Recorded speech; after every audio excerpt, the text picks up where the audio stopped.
Hello everyone, मैं वर्तिका और स्वागत करती हूँ अपने चैनल पे।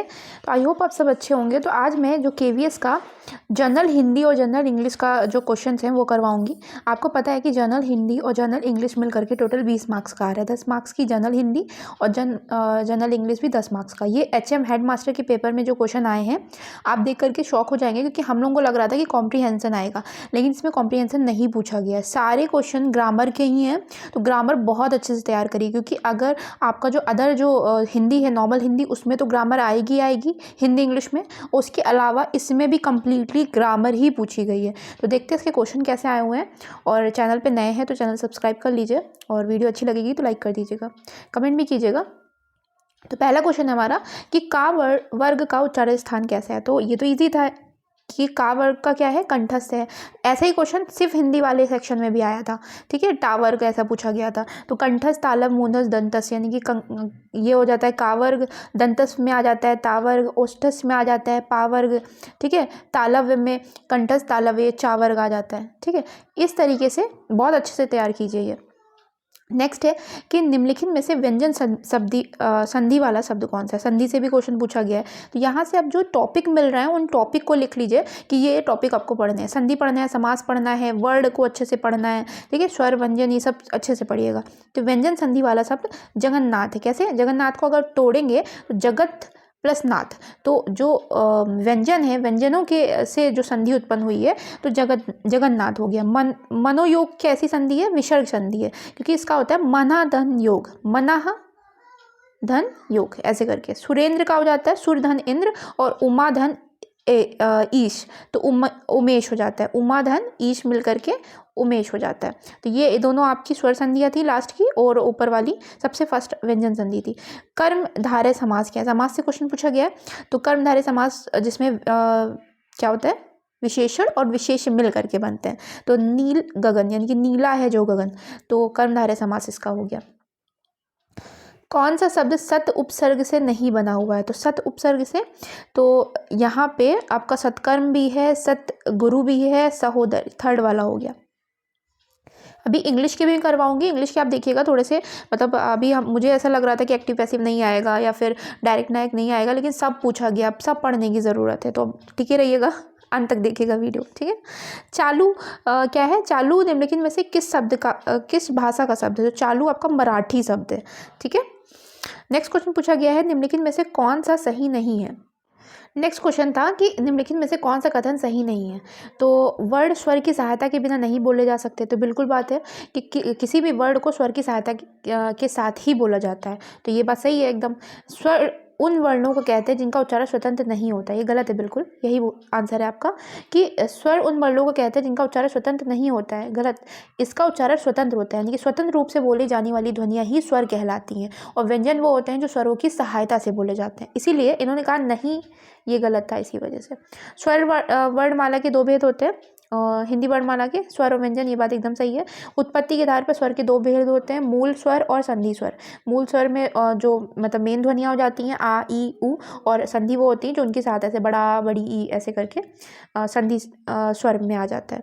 नेक्स्ट क्वेश्चन है, निम्नलिखित में से कौन सा असंगत है? असंगत मतलब मैच नहीं करता है। तो पुरुष वाचक सर्वनाम में मैं और तू सही है एकदम। निश्चयवाचक में यह वह सही है। अनिश्चय में कोई कुछ सही है, लेकिन निजवाचक में हम हमको नहीं सही है। आप वगैरह आ जाता है निजवाचक में, स्वयं। निम्नलिखित में असंगत शब्द ढूंढिएगा। तो असंगत शब्द थर्ड वाला है। मेघ का नीरज नहीं होता, क्योंकि ये पर्यायवाची है। नीरज पर्यायवाची होता है कमल का, ठीक है। तो इसीलिए आपका थर्ड वाला हो जाएगा। बहुत बेसिक सा पूछा है इन्होंने पर्यायवाची।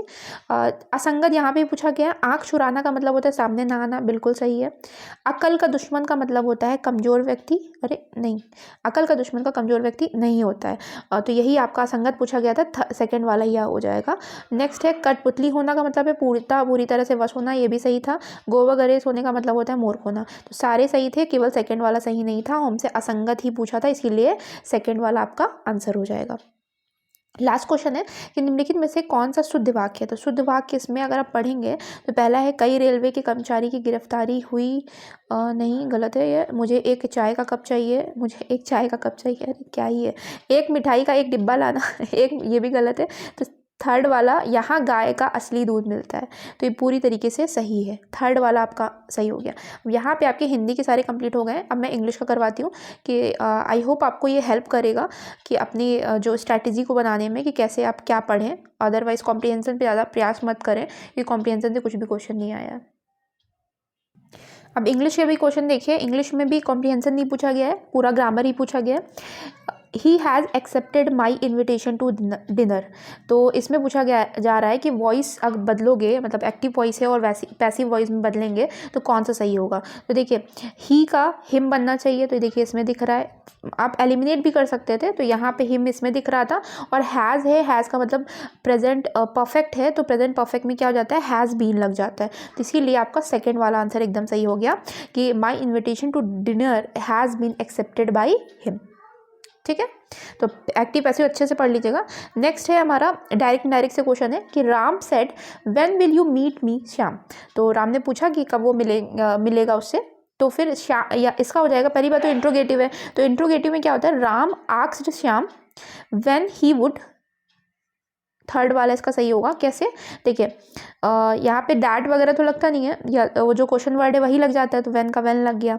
जो यू है, यू मतलब आपका सेकंड पर्सन हमेशा किसको देखता है, ऑब्जेक्ट को देखता है। ऑब्जेक्ट कौन है, श्याम, तो श्याम के लिए ही लग जाएगा और विल का वुड हो जाता है। मीट, मी फर्स्ट पर्सन है, तो फर्स्ट पर्सन हमेशा सब्जेक्ट को देखता है, तो राम के हिसाब से यहाँ पे हो जाएगा हिम। क्लियर। सरकमस्क्राइब का इन्होंने बताया है, सिनोनिम्स पूछा यानी कि सेम मीनिंग देता हो, तो सरकमस्क्राइब का मतलब होता है लिमिट कर देना या रिस्ट्रिक्ट कर देना, तो ये फोर्थ वाला हो जाएगा आपका। ट्रैंक्विल का मतलब हो जाता है, ट्रैंक्विल का मतलब होता है शांत, सेंस आता है, उसका अपोजिट हो जाएगा एजिटेटेड। ठीक है, एजिटेटेड। नेक्स्ट है, अब ये क्वेश्चन बहुत अच्छा लगा मुझे कि मतलब जनरली हम लोग से गलतियां हो जाती हैं। कमिटी के साथ फर्स्ट फॉर्म यूज़ होते हैं, सॉरी कमिटी के साथ मतलब सिंगुलर वर्ब यूज़ होती है। Is, am, are, is use होगा या वॉज यूज़ होगा, हैज़ यूज़ होगा, मतलब सिंगुलर वर्ब यूज़ होती है। तो यहाँ सिंगुलर वर्ब थी, लेकिन सेकेंड ही में एरर है। एरर ये है क्योंकि कमिटी इज़ डिवाइडेड नहीं होगा यहाँ पे वॉज हो सकता था या वर वाला केस हो सकता था, लेकिन वर देखिए कमिटी के साथ हमेशा सिंगुलर वर्ब लगती है। ठीक है, हमेशा नहीं कहेंगे। अगर उनके ओपिनियन में डिवीज़न होता है तो प्लूरल वर्ब भी यूज़ होती है। जैसे मान लीजिए अगर होता है कि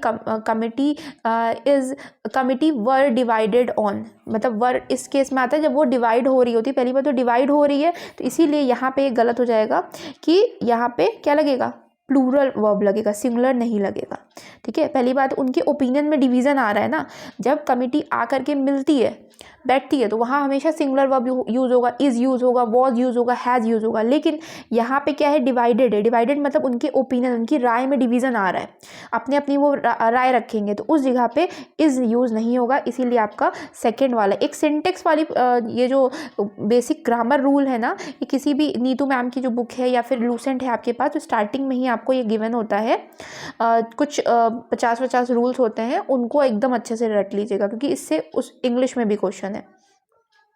यहाँ पे आपको अरेंज करना है और पूरा सेंटेंस बनाना है। तो इसका सेंटेंस आ जाएगा, ह्यूमन हार्ट, सी और डी करके कुछ है यहाँ पे, हाँ CDBAE इसका सही है कि human heart is never devoid of hope.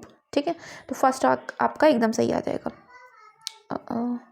Next है, no living being knows anything about future. तो बीइंग है, बीइंग अंडरलाइन है, पूछा गया कौन सा पार्ट ऑफ स्पीच यूज हुआ है, तो बीइंग में आपका नाउन है ये। ठीक है, नेक्स्ट क्वेश्चन है पार्ट ऑफ स्पीच से, उसमें भी क्वेश्चन था, इसमें भी है कि ईदर क्या है, either of you could have help me, तो ईदर आपका प्रोनाउन हो जाता है। I have learn that you have passed, तो that you have passed is which type of clause, clause कौन सा है, तो ये नाउन क्लॉज है आपका। ठीक है, ये आपका नाउन क्लॉज है। अब लास्ट है आपका एक फ्रेज से, जो फ्रेजर वर्ब होती है उससे क्वेश्चन पूछा गया है, I did not give in, इसका हो जाएगा गिव इन डिस्पाइट थ्रेट्स। अब मैं यही कहूँगी कि अगर जिनके पास, अब क्योंकि बहुत कम टाइम बचा हुआ है, 10-15 दिन ही बचे हुए हैं, तो अब फ्रेजर वर्ब जो आपने नहीं पढ़ा है उस पर बहुत ज़्यादा समय ना दीजिए, पेडागोजी बहुत अच्छे से पढ़िए। उसके अलावा बेसिक एक्टिव पैसिव और डायरेक्ट इनडायरेक्ट देख लीजिए, टेंस देख लीजिए, ठीक है, और पार्ट ऑफ स्पीच देख लीजिए। तो इस टाइप के आप कंप्लीट कर सकते हैं। और कॉम्प्रीहेंशन पे ज़्यादा प्रयास करने की ज़रूरत नहीं है, पूछा भी नहीं है इन्होंने। तो आई होप आपको समझ में आया होगा। मैंने कोशिश की है कि मैं समझा सकूँ अपने लेवल पे। और ठीक है, थैंक यू, तैयारी करते रहिए।